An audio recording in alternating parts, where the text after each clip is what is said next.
la fidelidad de Dios. Y cuando estaba preparando las exposiciones para compartir con vosotros, no tuve ninguna duda de que la reflexión para esta noche especial, el centro de los actos de celebración, tenía que ser este salmo, el Salmo 126. El título que le he puesto a esta meditación: una siembra con lágrimas, una siega con regocijo. Una siembra con lágrimas, una siega con regocijo. Celebrar es recordar, y recordar es agradecer. Esto es lo que podríamos llamar el trípode de la alegría: celebrar, recordar y agradecer. La Biblia, tanto el Antiguo como el Nuevo Testamento, está llena de celebraciones. Las fiestas del pueblo judío a lo largo del año eran una forma de honrar y de alabar a Dios. Y es Dios mismo quien instituyó las fiestas. Las fiestas no son un invento humano. Dios instituyó las fiestas. El motivo de la celebración es el aniversario, el motivo, pero el centro es Cristo. 10 años celebramos, pero sin perder de vista que el centro es Cristo. Es una celebración humana, pero con los ojos puestos en el cielo, como concluiremos en la reflexión de mañana. Es muy importante en un acto de celebración como el de hoy mantener el equilibrio entre dar gracias a los hombres y gloria a Dios.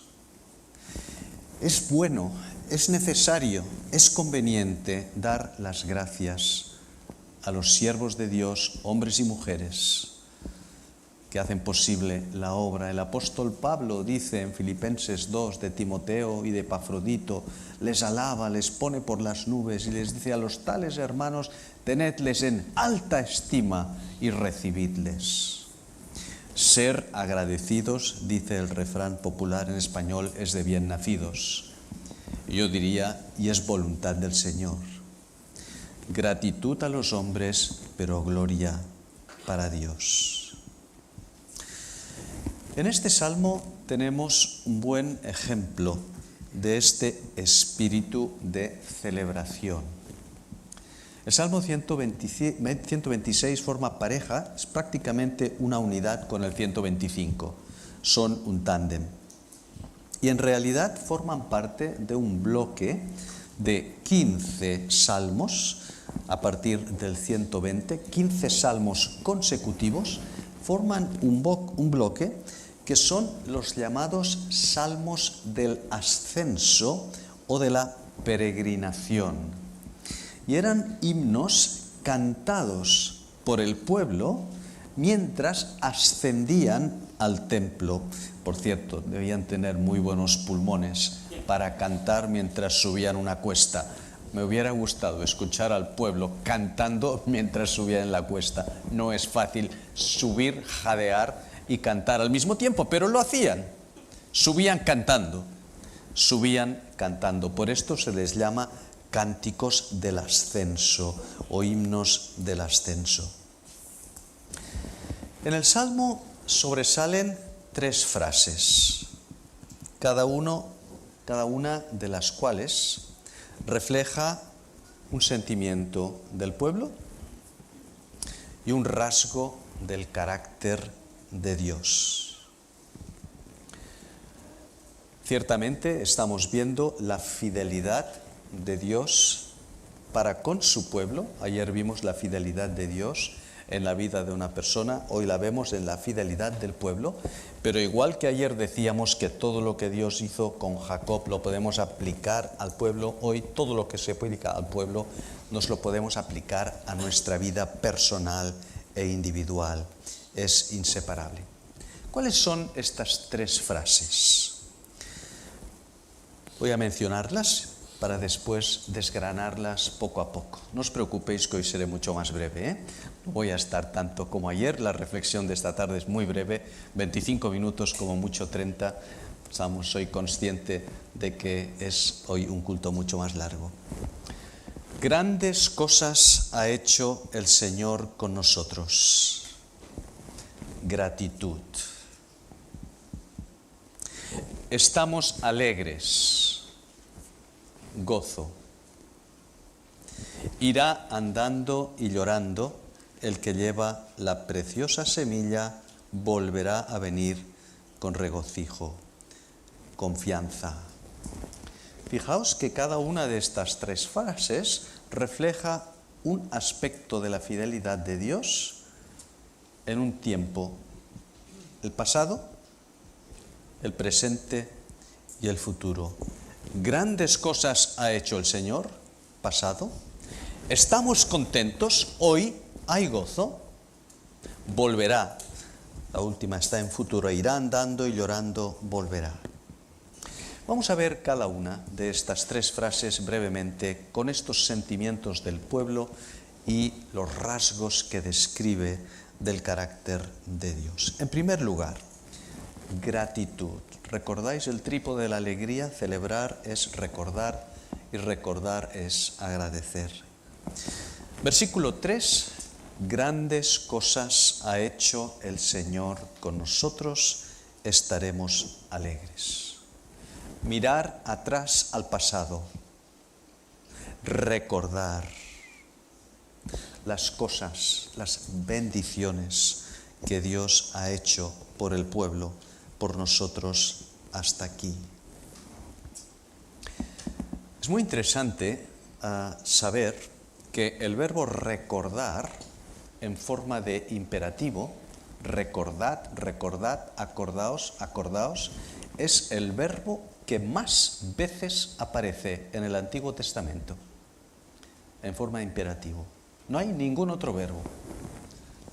No debe ser casualidad, ¿eh? Acordaos, acordaos, recordad, recordad. Es el verbo que más veces aparece. ¿Por qué es tan importante recordar? Recordar juntos como pueblo de Dios, como iglesia, vuestra iglesia local aquí, es importante por varias razones. La primera, porque refuerza nuestra identidad histórica.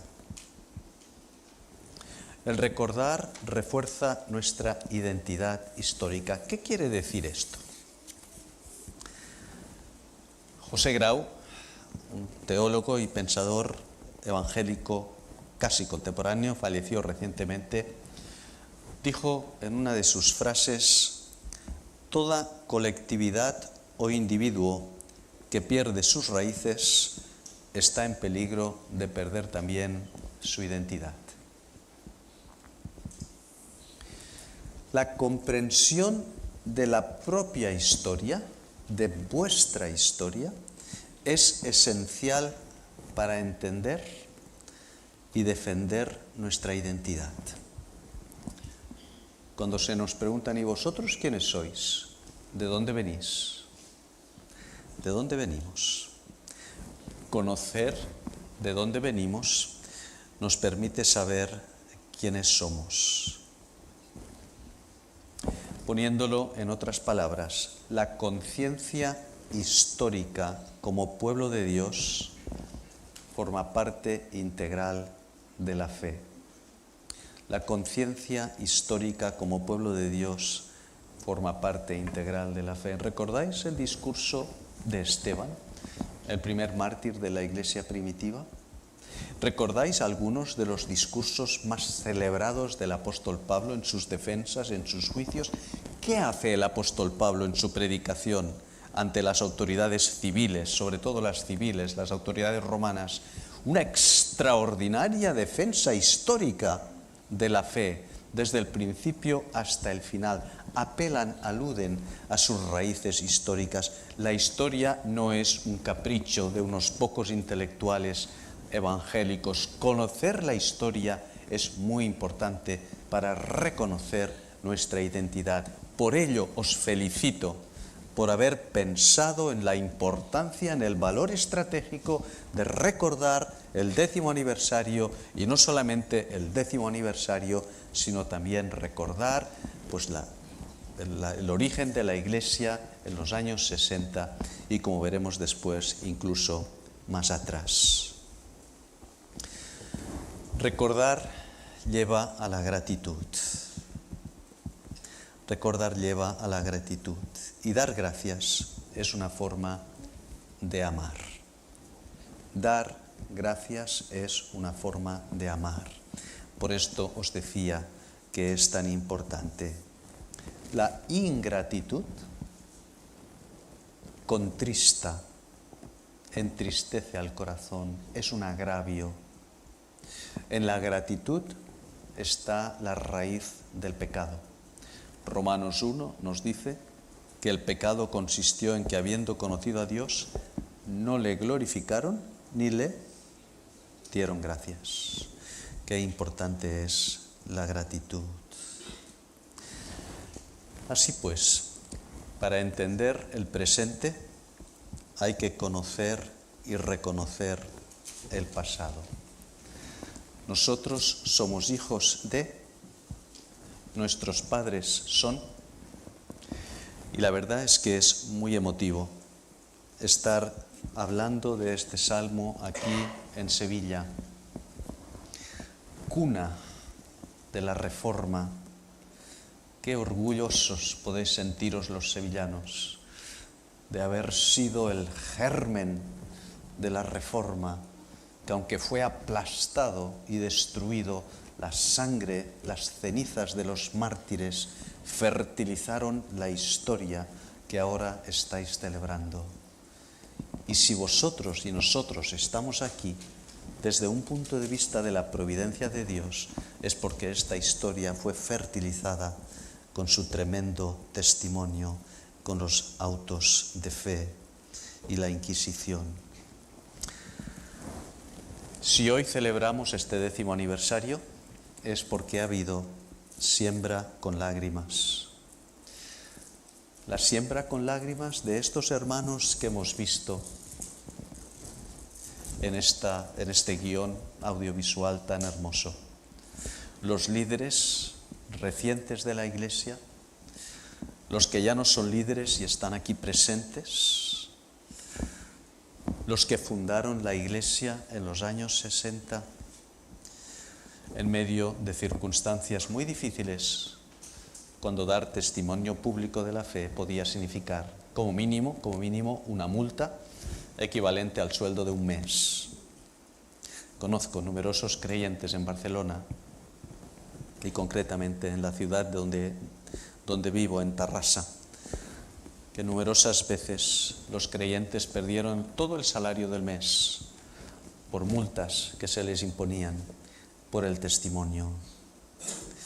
Los que sembraron con lágrimas, con regocijo, segarán. La edificación de la iglesia, de esta iglesia local, encierra páginas de esfuerzo, de sacrificio, y la historia de la Iglesia en Sevilla y del pueblo de Dios en España encierra páginas también llenas de lágrimas y de sangre que, como hemos dicho, fertilizan nuestro testimonio.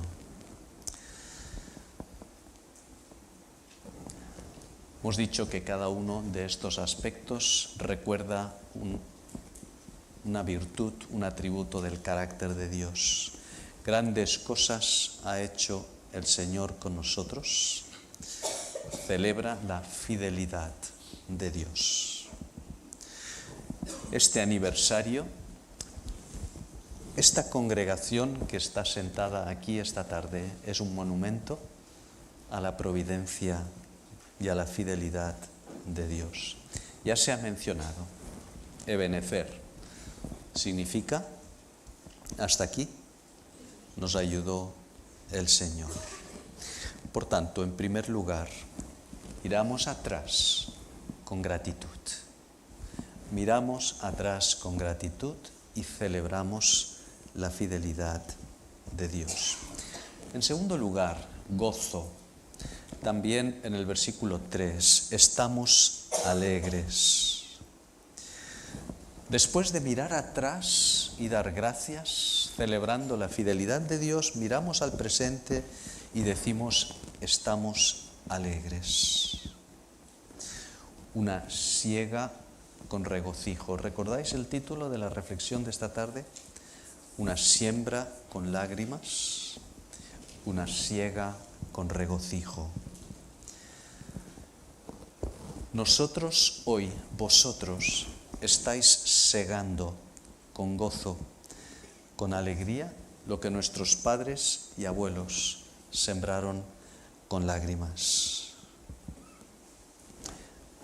¿Qué celebramos con gozo? ¿Por qué estamos contentos? Por supuesto, estamos contentos porque tenéis un local muy hermoso, amplio, porque tenéis muchas bendiciones desde el punto de vista espiritual, material también, pero sobre todo estamos gozosos como el pueblo en el Salmo 126 porque celebramos la liberación de la cautividad, igual que ellos. Celebramos la libertad de la redención. Igual que el pueblo de Israel fue liberado de la esclavitud en varias ocasiones, nosotros hemos sido liberados de una cautividad mucho peor. Esta mañana decíamos que el Evangelio es cambio.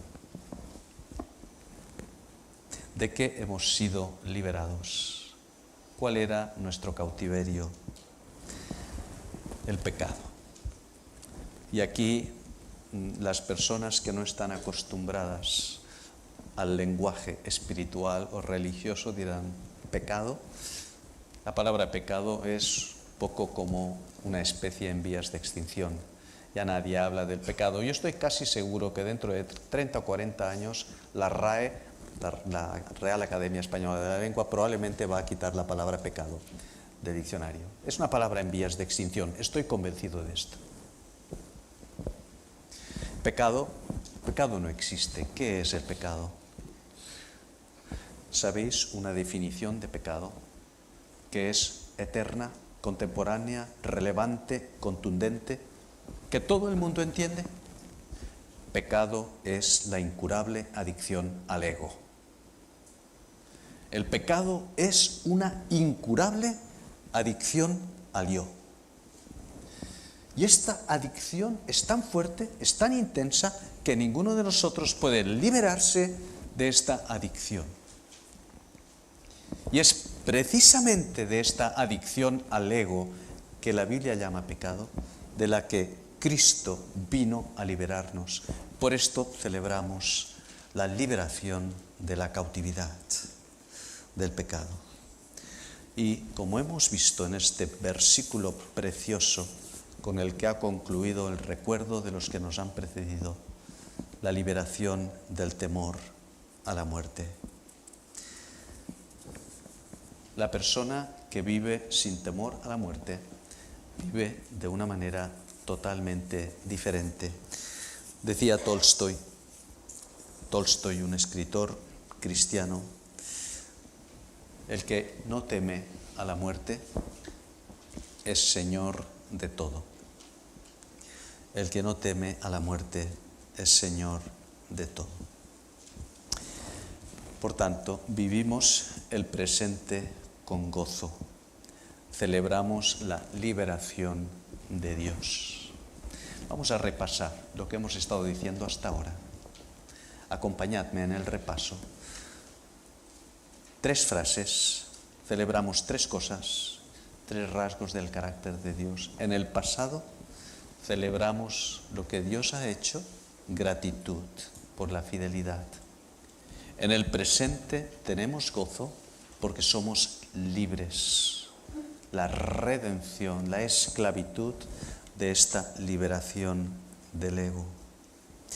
Y hay una tercera frase, la confianza. Irá andando y llorando el que lleva la preciosa semilla, volverá a venir con regocijo, trayendo sus gavillas. Es difícil pensar, leer este versículo en un contexto como el que estamos ahora sin emocionarse. El salmista pasa ahora a hablar del futuro. ¿Por qué es necesario hablar del futuro? Como la pregunta que le han hecho a Antonio, ha concluido también hablando del futuro. Porque este camino, este ciclo de siembra y siega, se repite de manera constante, es cíclica, al igual que en la naturaleza. Y hoy, la generación de hoy, y especialmente la generación joven, tiene que seguir sembrando para que dentro de unos años pueda volver a haber siega. Si para la siembra, termina la siega. Este es un ciclo que se repite como en la naturaleza de manera constante. No hay supervivencia de una iglesia, por lo menos desde un punto de vista humano. Ninguna iglesia local puede sobrevivir si no repite de una manera continua este ciclo de siembra y siega, porque así es como el Señor actúa. Y mirar al futuro requiere confianza. De hecho, nos da confianza. Hay 2 maneras de mirar atrás. El recuerdo puede hundirnos en la nostalgia, en un baño de nostalgia. Qué felices éramos entonces. Ay, si volvieran aquellos tiempos. Lo que dice el poeta español Jorge Manrique, ¿verdad? Cuando murió su padre, cómo a nuestro parecer cualquier tiempo pasado fue mejor. Esta no es la idea del recordar en el sentido bíblico. Hemos de recordar para ver la fidelidad de Dios en el pasado, que como decíamos ayer en aquella frase que cité de mi padre, la fidelidad de Dios en el pasado es la base de nuestra esperanza para el futuro. Miramos al futuro con confianza, no con ansiedad. Miramos al futuro con paz, como decíamos esta mañana. La Iglesia es frágil, humanamente, pero las puertas del Hades no prevalecerán jamás contra ella. Porque siempre que en la Iglesia, en la historia de la Iglesia, se ha levantado un Goliat, Dios ha provisto un David. Esto es una constante en la historia de la Iglesia. Hay numerosos ejemplos. El desafío de la Ilustración en el siglo XVIII, el enciclopedismo, un auténtico torpedo en la línea de flotación de la Iglesia. El enciclopedismo podía haber hecho muchísimo daño a la Iglesia, de hecho lo hizo con todo el inicio de la teología liberal. Y sin embargo Dios se vale de 3 hombres, 2 hermanitos, los hermanos Wesley, John y Charles Wesley y Whitefield, 3 hombres sencillos, que no querían hacer nada más que predicar el Evangelio. Ellos no querían. Y Dios utiliza este grano de mostaza como un David que lanza la onda contra el gigante de la Ilustración y emerge el movimiento de renovación más potente de los últimos 3 siglos. el metodismo del cual somos nosotros, las iglesias libres evangélicas, como por ejemplo esta misma, de la cual somos herederos. Hermanos míos, hoy celebráis el 10º aniversario, que en realidad es el 50 o el 60. No tengáis miedo de los Goliats. Y gracias a Dios por los Davids, que Él ha provisto en vuestra iglesia. Valientes, sencillos, humildes, pero certeros a la hora de lanzar la onda y matar al Goliat. Concluyo. La protección de Dios, fuente de confianza, se manifiesta con una triple C. Las 3 palabras he procurado que comiencen por C, porque así es más fácil de recordar.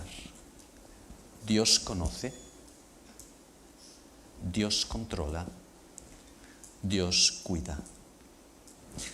Dios conoce nuestra situación como iglesia, como personas, como familias. A Dios no le pasa desapercibida. Dios la controla. Dios no pierde los papeles. Dios está en control y Dios cuida de nosotros, porque es un Dios personal.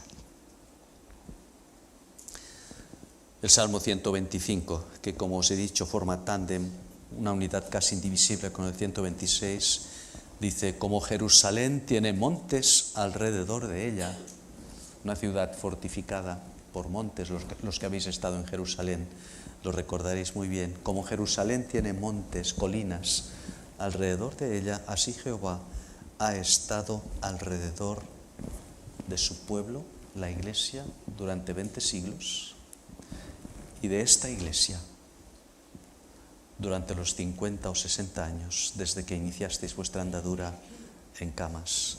Sois como Jerusalén, rodeada de colinas, que es la fortaleza de Dios.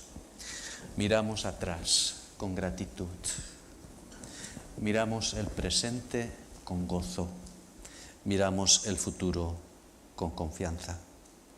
No es de extrañar que el Salmo 125 concluya diciendo: paz sea sobre Israel. Y mi oración para vosotros hoy, amados hermanos y hermanas, en esta iglesia local es: paz sea sobre esta comunidad local, Vida Abundante, y toda la iglesia de Cristo. Que así sea.